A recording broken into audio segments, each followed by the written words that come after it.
together. Blessed are the poor in spirit, for theirs is the kingdom of heaven.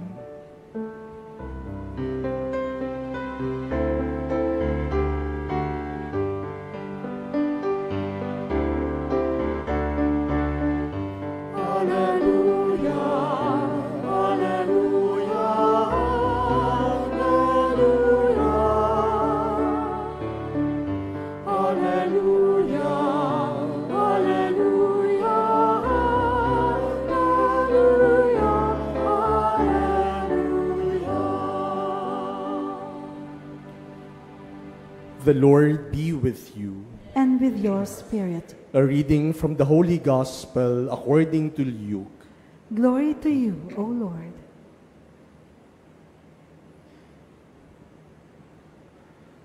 Someone in the crowd said to Jesus, "Teacher, tell my brother to share the inheritance with me."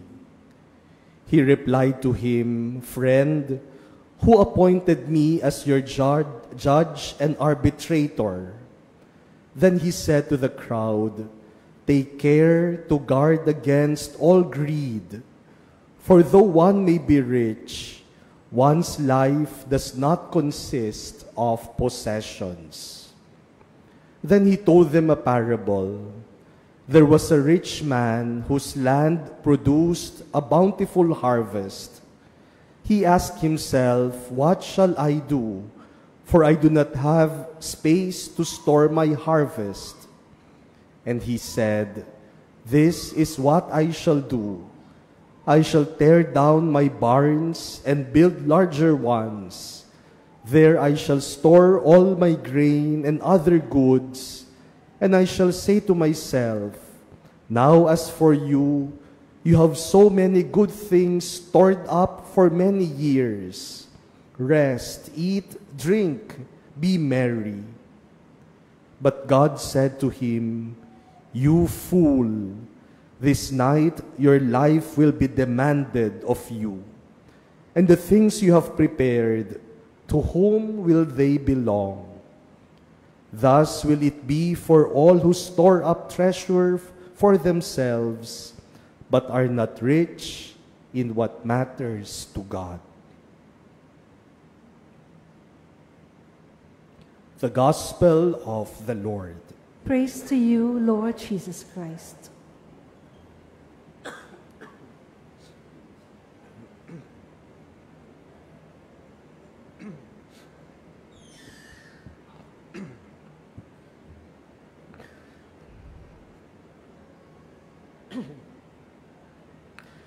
My dear brothers and sisters, the title of the story that Jesus narrated in our gospel this Sunday is the parable of the rich fool. Ang talinghaga ng mayamang hangal. It is a warning to all of us that one could be rich and still a fool. Pwedeng maging mayaman, pero hangal. The story of Jesus is about a man who by worldly standards had been successful in life. Matagumpay na tao. He had so much riches. He had a rich harvest. So rich, so abundant a harvest that he did not have enough space to store them all. And so what did this man do? He built larger barns para mas marami pa siyang maitago, maipon ang lahat ng kanyang mga ari-arian, ang lahat ng kanyang kinita. All his harvest, he stored in his barn. And then he told himself, since I have enough for many years, then I can just eat, drink, rest, and be merry. Enjoy ko na lang ang buhay ko. kasi marami na akong naipon. Hindi ko na kailangang magtrabaho ng maraming taon. But God interrupted this man's enjoyment. And God said to him, "You fool, hangal, because tonight your life will be demanded of you." Ang dami mong ang naipon, ang dami mong naitago, nag-e-enjoy ka sa buhay mo. Sabi ng Diyos sa kanya, hangal, ngayong gabi mamamatay ka na. Saan mo ngayon iiwan ang lahat ng yan? Aanhin mo ang lahat ng yan. Now, my dear brothers and sisters, this man, this rich man, is a fool in the eyes of God, not because he was rich, not because he was productive, not because he planned ahead. This man is considered a fool because he lived only for himself. Nabuhay lang siya para sa kanyang sarili. Take note that when he had an abundant harvest, the first thing that he thought was, where will I keep all that I have? Saan ko itatago ang lahat ng ito? Yun ang unang-unang inisip niya. He did not even think of sharing them with others. He did not even think of giving to those in need. He did not even think of thanking God for the blessings. Ang inisip niya, saan ko itatago ang lahat ng ito? And because he was just thinking of himself, he was living for himself, God called him a fool. He is rich, but he is a fool. Mayaman nga, hangal naman, dahil nabuhay siya para sa sarili lang niya. This echoes in our first reading today from the book of Ecclesiastes. And we heard the familiar lines from this book. Vanity of vanities, everything, all things are vanities. Why? Because the author of the book of Ecclesiastes realized that everything in this life passes away.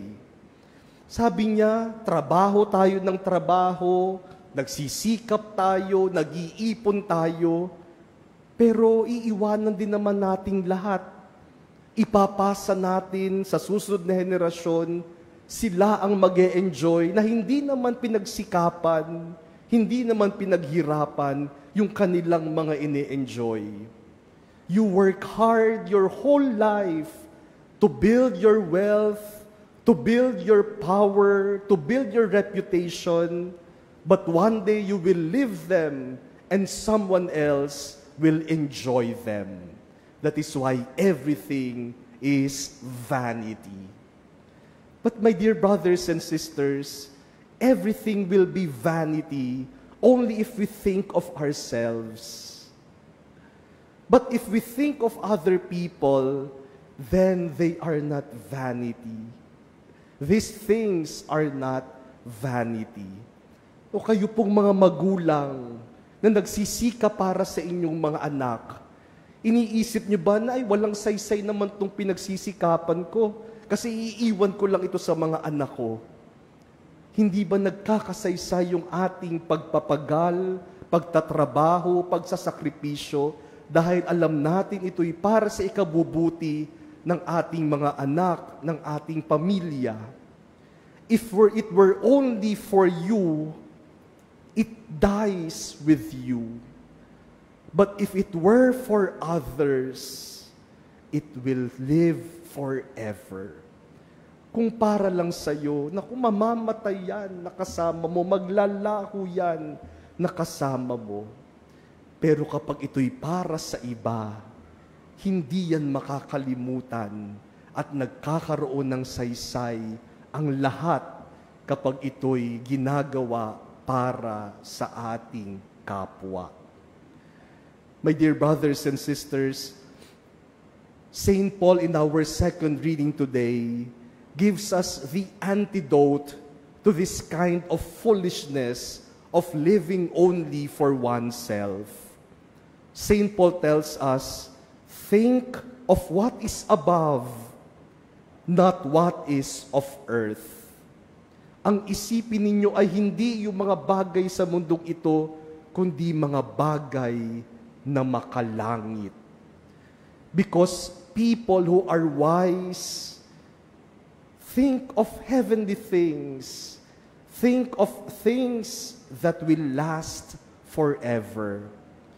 To be wise is to have Christ in our hearts, heaven in our minds, and other people in our care. To be wise is not to live only for myself, but to live always for others. Sa mundo natin ngayon, palaging pinapasok sa isip natin, isipin mo lang ang sarili mo. Unahin mo yung sarili mo. Yung sarili mo lang ang asikasuhin mo. Kung ikaw nga may problema, bakit mo pa iisipin ng iba? Kung ikaw nga nangangailangan, bakit ka patutulong sa iba? Ikaw lang ang dapat mong isipin. Think only of yourself. Live only for yourself. Yang kinikita mo, iyo lang dapat yan. Yang pinagsisikapan mo, iyo lang dapat yan. Yang iniipon mo, ikaw dapat ang mag-enjoy niyan. Live only for yourself. But my dear brothers and sisters, today we are reminded, if you want to be wise, do not only think of yourself, think of others as well. Remember that saying, if you have more than what you need, build a longer table, not a higher wall. If you have more than you need, build a longer table so that you may feed many, you may share your blessings, not a higher wall that will isolate you from others. My dear brothers and sisters, that is being wise. Building longer tables for others to share and enjoy whatever I have. Not isolating myself from others. Akin lang to. Wala kayong bahagi dito. I remember when we were seminarians, one of the activities in the seminary we always look forward to is the alumni homecoming. Gustong-gusto po namin yan kapag dumadating yung mga pari na gumraduate sa aming seminaryo dyan sa San Carlos Seminary sa Guadalupe. And usually, I was a member of the registration committee. Kami yung table na pagdating ng mga pare, kami yung sumasalubong sa kanila. At may steps yung registration. Siguro pag uma-attend din kayo ng mga alumni homecoming sa inyong mga eskwelahan, ganyan din naman. So pagdating mo, step 1, magre-register ka. Yung information, kukunin. Step 2, bibigyan ka pa ng ID at ng mga ibang giveaways. Ang nakakatakot ay yung step 3. Kasi magbabayad ka na ng registration fee at alumni membership fee na kolekta na yan. No? Pagkatapos nun, sa seminaryo, meron pang step 4. Yung step 4, hihingan ka ng donation para sa tinatawag naming Poor Seminarians Fund. Yun ay pondo na pampaaral sa mga seminaristang hindi kayang paaralin ng kanilang pamilya.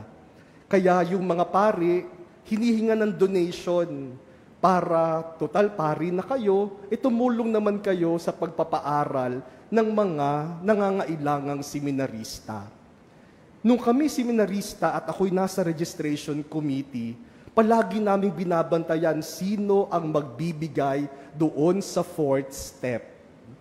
Yung ibang mga pari magbibigay 100 pesos. Yung ibang pari magdodonate 500 pesos. May mga pari magbibigay 1,000 pesos. Pero may mga pari na parang walang nakikita, no? Walang naririnig, no? Basta lumalampas na pagkatapos ng step 3. But there is this one priest, during my time as a seminarian, and even later when I became a priest, that every alumni homecoming, he would give hundreds of thousands to the Poor Seminarians Fund. Seminarista pa kami, ganun na siyang magbigay. Naging pari na ako kapag alumni homecoming, ganun pa rin siya magbigay hundreds of thousands for the Poor Seminarians Fund. When we asked him one time, Father, saan galing to? Baka kung saan niya kinukuha yung pinang-donate niya para sa pampaaral ng seminarista. Sabi niya sa amin, alam nyo, nung seminarista ako, hindi ako kayang paaralin ng magulang ko. Kaya merong nagpaaral sa akin. Kaya naman nakatapos ako at naging pari. Kaya yung naging pari ako, pinangako ko sa sarili ko, natutulong ako sa pagpapaaral ng mga seminarista bilang pasasalamat sa nagpaaral sa akin.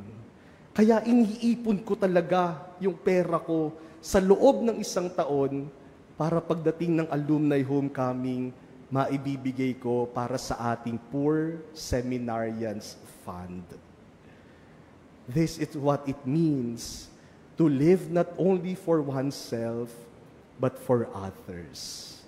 You know, this priest passed away a few years ago, but even until now, his story lingers.